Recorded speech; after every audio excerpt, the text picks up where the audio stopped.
I'm gonna tell you why the UEFI Firmware Settings option disappears on Windows and how you can bring it back. So if you open Advanced Startup and the UEFI option isn't there, don't worry, because this actually happens a lot, and it's usually caused by one simple setting.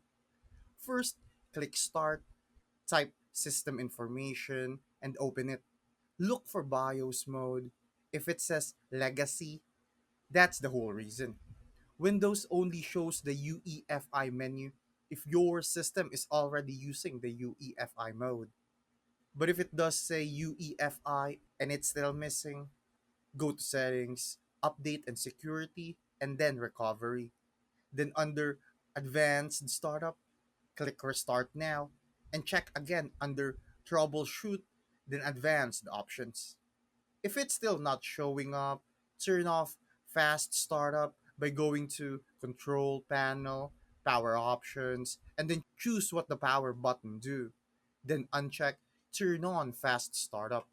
This forces Windows to fully detect your firmware during boot. After that, open Device Manager, expand firmware, and make sure System Firmware or UEFI firmware is there. If it is, right click and choose Update Driver just to refresh it. And finally, go to Settings, Windows Update, and install any pending updates. After a restart, the UEFI firmware setting option usually comes back. Thanks for watching. Make sure to subscribe for more useful content.